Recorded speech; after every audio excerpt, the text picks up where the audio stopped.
Here to give us some answers about what we can expect this tax season and how to get our money on time. We got David Peters. He's a financial advisor and also tax practitioner. Thank you, David, for joining us. So based on what you know, how bad is the situation at the IRS? I mean, are we looking at a delay like the one we had last year? Or worse? Well, I think that things are going to be a little bit better than last year, but I do think that there's going to be a delay. I mean, they are very behind in processing returns.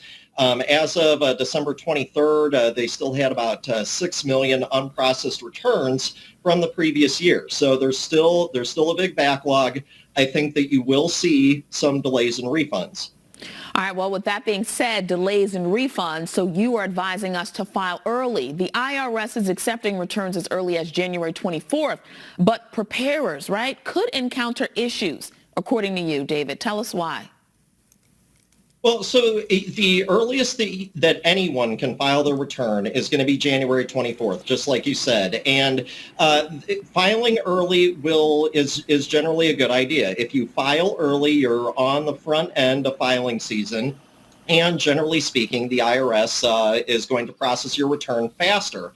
However, the part that we got to watch out for is that you got to make sure that you have all your forms before you actually file your return. If you file a return that doesn't reflect maybe a W-2 or maybe a 1099 or something like that, well, then you're either going to get a letter from the IRS or you're going to have to amend your return. And amendments take much longer to process. The current time for processing an amended return is about 16 to 20 weeks. So it takes much longer if you end up having to amend. So the best advice is you only want to file once. You want to make sure that it's accurate, that it has everything reflected in that return itself. File electronically and do it as quickly as you can. All right. So I want to also ask you about how much faster do refunds arrive if you do it electronically? Is it better to mail in your documents? Which one do you prefer? No. Well, so electronic filing is definitely the way to go. I mean, your processing time on average in a normal year for electronic filing is usually about 3 or 4 weeks. Again, assuming that the return is accurate, assuming that you have all the information reflected. If you file a paper return, then that lengthens out considerably, and that refund time on average in a normal year becomes 8 to 12 weeks. So filing electronically is definitely the way to go. You don't want to mail things in if you don't have to. Not to mention, too, that there's some headaches that we've had, especially in the last couple of years with the mail system. So definitely better to file electronically, and that's one way that you can get the processing time down and potentially get your money a little bit faster. All right, David, what about avoiding fraud? I mean, that was a big thing last year, right, with those little cards and folks not realizing that's what their money was on and throwing it out. And I mean, the list goes on and on. Fraud is a big issue. It continues to be a big issue. One of the things that you can do is filing early will also help curtail some of that fraud. That's one way to help out with that.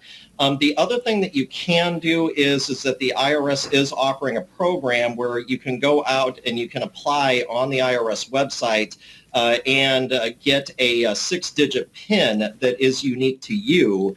That will allow you to basically prevent somebody else from filing a return under your Social Security number. So that's a newer program that is out. It used to be that if they had problems with fraud before in the past, that they would send you a 6-digit PIN. Now what you can do is you can proactively go out and get a 6-digit PIN from the IRS that is unique to you so that they know when you file your return that is indeed you, because it's got the 6-digit PIN that is unique to you that they've assigned you. The only thing to remember about that, though, is if you do that, you got to make sure that you give that to the practitioner, because otherwise they're not going to know. All right, David, I got to squeeze this last question in with you. We've lost over 800,000 Americans to COVID. For folks that have passed away, I guess it would be their caregiver or the person responsible for handling their affairs, should they file a tax return for that deceased person? Yeah, so if somebody passed away during 2021, there is generally going to be two different filing obligations that are out there. The first one would be is that you would need to file a final income tax return, so a Form 1040. You may also have to file an estate tax return as well. So if somebody maybe passed in July of 2021, then the first 7 months of the year would be covered by their normal individual income tax return, and then the last 5 months of the year would be covered by an estate return. So so there might be up to two filing obligations if somebody passed in 2021. All right, very useful information. David, thanks for stopping by, chatting with us. We always appreciate your insight. Thank you.